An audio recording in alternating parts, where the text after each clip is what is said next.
Hey there, welcome back to Module 6 where we're talking about promo sequences. Here in Lesson 2, we're specifically talking about the anatomy of a promotion. There are a lot of potential moving pieces in a promotion, and we're going to talk about what those are. So specifically in Lesson 2, here's what you'll learn. You'll learn the distinct sequences that are part of a promotion. You'll learn the purpose and goal of each type of email sequence, and you'll learn when to use each of the sequences. So that's what we're going to learn. Let's dive in. The important concept to think about here is that promotions have a lot of moving parts, and there are email sequences for each phase.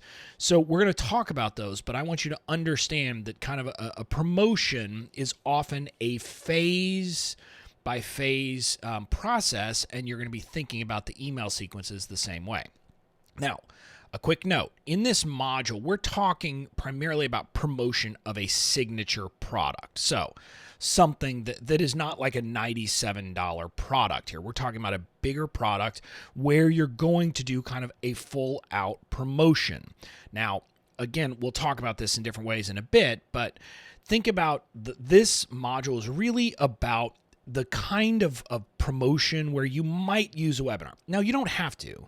I often do a non-launch launch of emails, but my point is it's the type of promotion for a product that is the kind of product that might have a webinar, a video series, or a challenge as the way that you're going to promote it. So those are the kind of promotions we're talking about. Now, you can run flash sales that aren't nearly as involved as what we're going to talk about here, but those tend to work best for lower price products. And we're not going to dive into those in any great depth here, but as a quick kind of aside for you, generally if you're doing a flash sale or if you're selling something less expensive, you're just going to do a sales email sequence. You're not going to do a webinar. You're not going to do any of the other pieces. So you can take the lessons that we get to in lessons 5 and 6 here in this module, where we talk about the sales email sequence, condense it, shorten it up, and just use some of those email structures for a flash sale. So I want to give you that caveat, but understand that what we're talking about here in this module is a full-blown promo period of a launch style event, even if it's just going to be emails alone. So there are 4 sequences that we're going to talk about. And you might use the 4 sequences depending on how you structure your promotion. What we're going to do is first we're going to walk through what the 4 sequences are, what their goal is, what their purpose is, and then we'll talk about when you'll use each of the 4 sequences.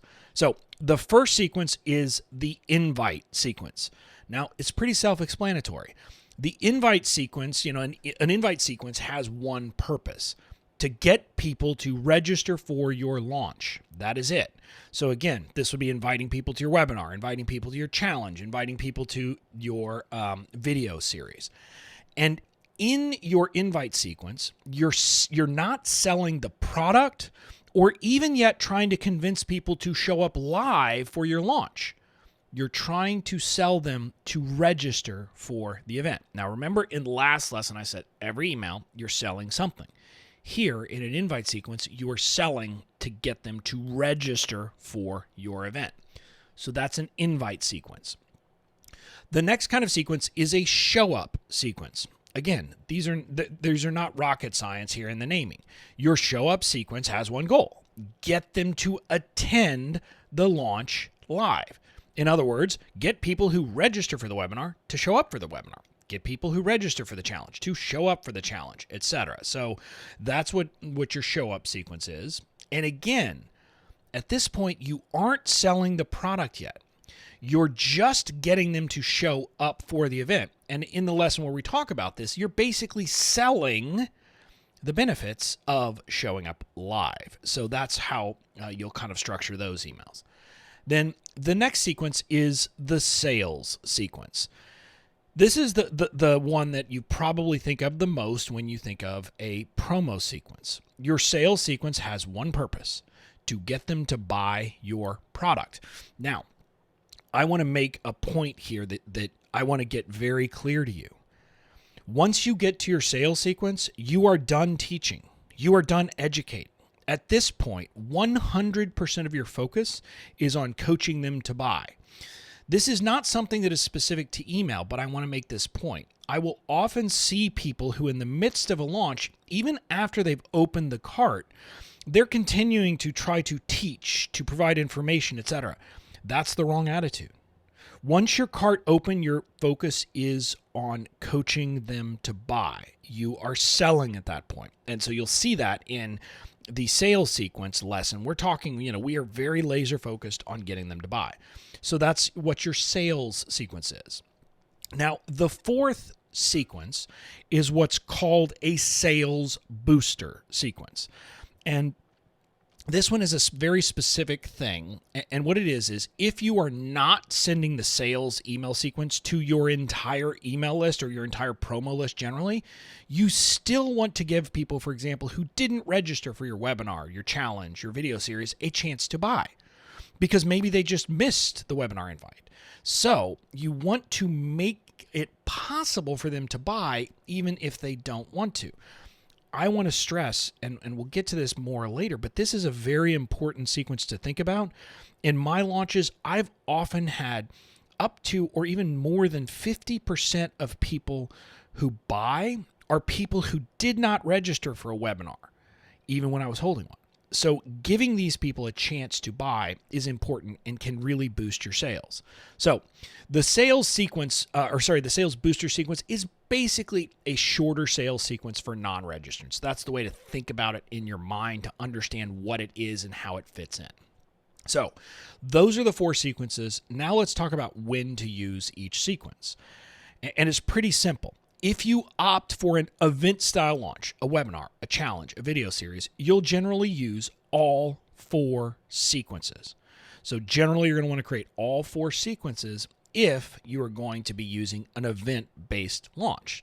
Now, one caveat there. If you're launching to a small list, oftentimes you'll just want to send the sales sequence, the longer sales sequence, to everyone on your list and skip the sales booster sequence.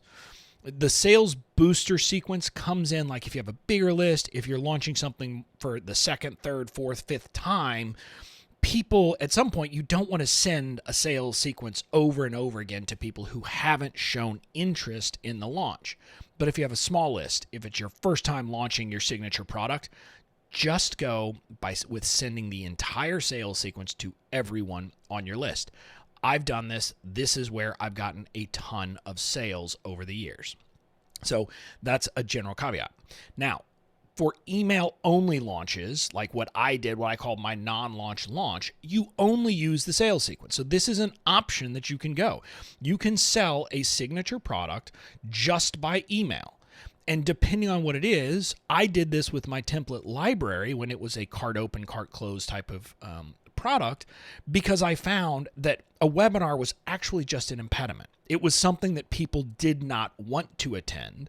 So in many ways, just giving them the emails to buy was the most effective way.